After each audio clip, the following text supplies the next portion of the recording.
when they saw that that position was becoming vacant, they needed somebody with a Pan-Africanist ideology to go and try to set that movement in the right path so that it can achieve the objectives for which the founding fathers formed it. So they then sent the former Nigerian president, President Obasanjo, to me to come and persuade me to run. And after a lot of soul searching, I made a decision.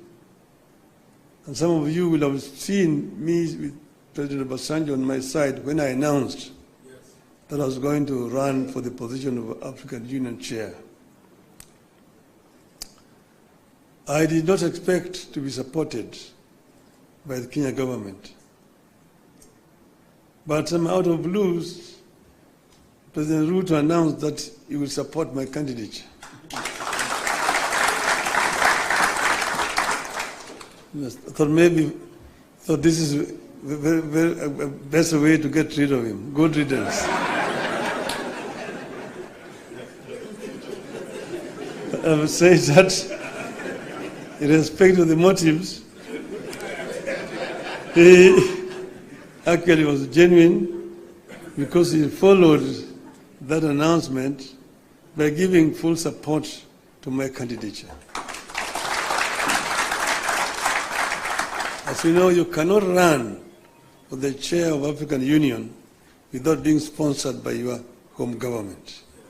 You cannot just sit somewhere there and say, Mimi ni Professor Kithure Kindiki, I want to be a chairman of African Union. You will not even be seen. Your name must be presented by a government official through the embassy of Kenya in Addis Ababa. And this they did.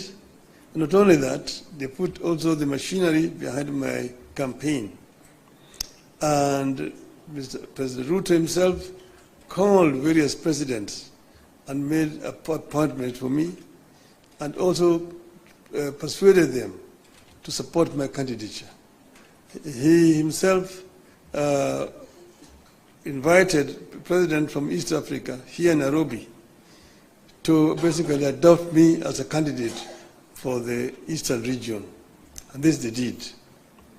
So Kenyan ambassadors in all those foreign countries were also informed and that they would support my candidature. And whenever I went to, they received me at the airport, took me to the hotels, and also took me to meet with the president.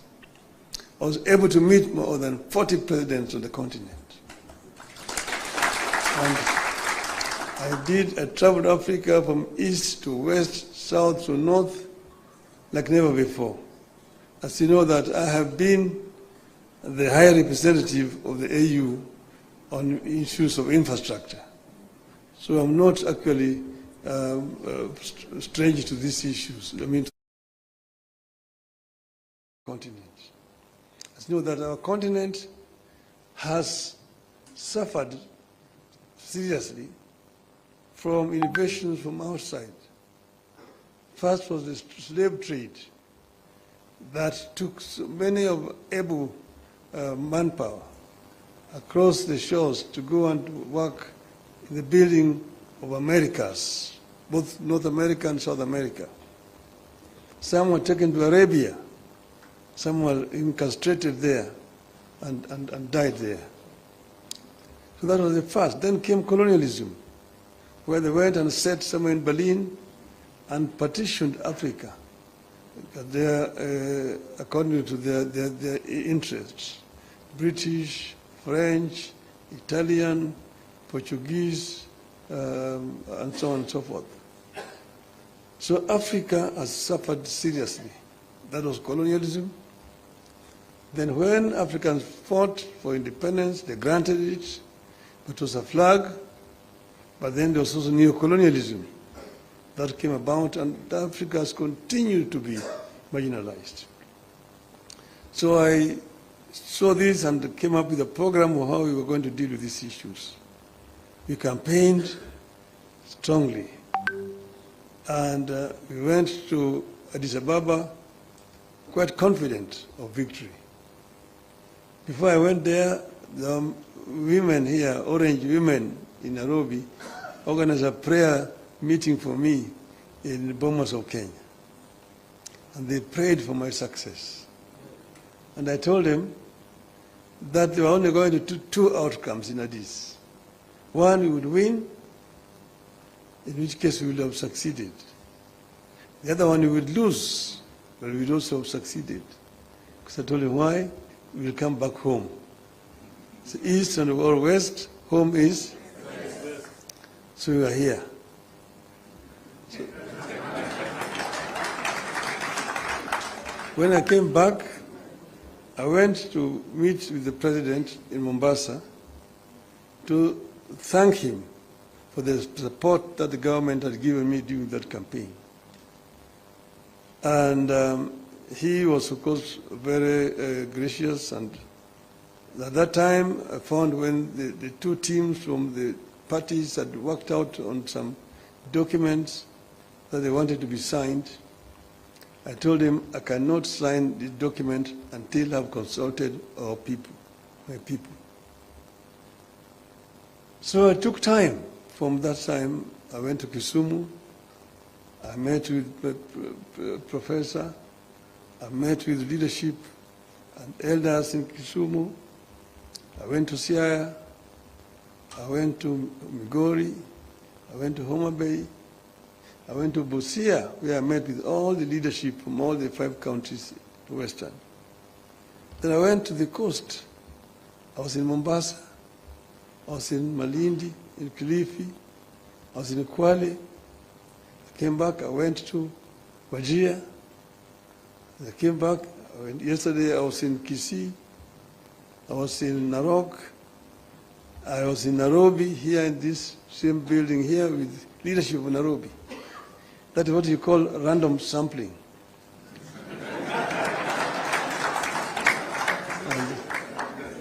I think I managed to get the feeling of my people, my supporters. And that's the reason why I am today able and confident to sign this document.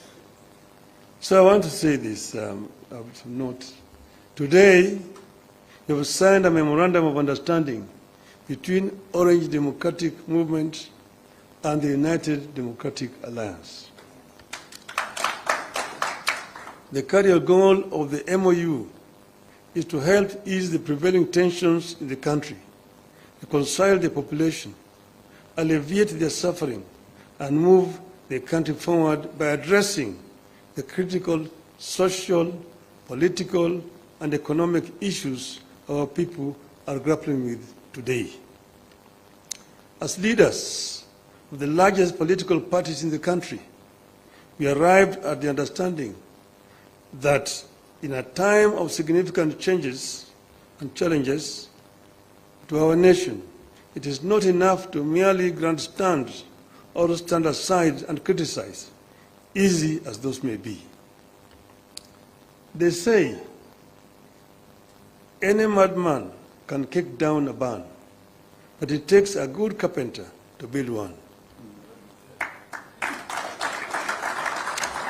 We have agreed to help build a barn for our country, rather than merely kick down what we have. We have agreed to use our parties as a broad platform, bringing together various voices, opinions, and concerns to address the critical challenges facing the country through a formation that is truly national and inclusive in outlook. A core problem we agreed to prioritize is youth unemployment and resulting hopelessness that has made them easy fodder in political contests in which there is nothing tangible for them. In this MOU, we agree to embark on steps to realign the country's economic, social, and political priorities to address the youth agenda that has progressively fallen behind in the last 62 years of our independence. Through this MOU, We commit to uphold the Constitution, the rule of law, and respect for human rights. Importantly, we pledge to tackle unemployment, cost of living, crippling poverty, inequality, and the failure of the institutions that have been eroded by inefficiency and corruption over the decades, making them unable to deliver to Kenyans.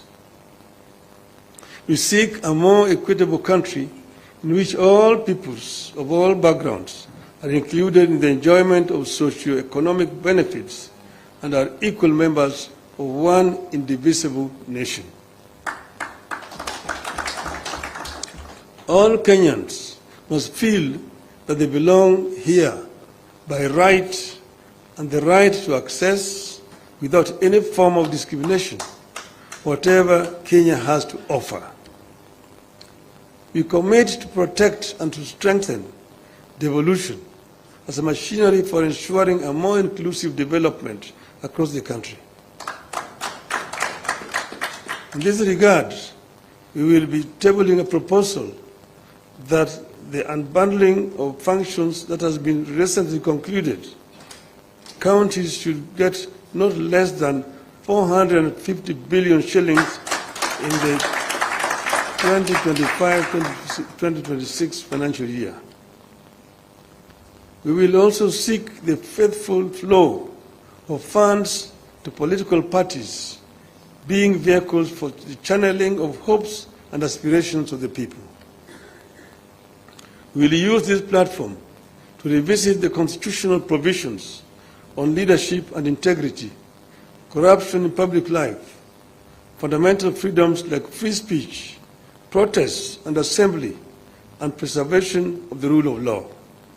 We recognize that many of the issues this country is struggling with are as old as the country itself.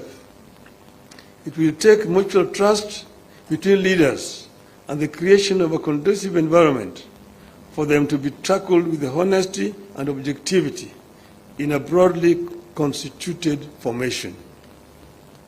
As leaders of and our parties, we commit to hold regular consultations on pressing issues, exchange expertise and information on the best practices in the governance of the Republic of Kenya, and facilitate and participate in public activities of interest to the people of Kenya that relate to their problems.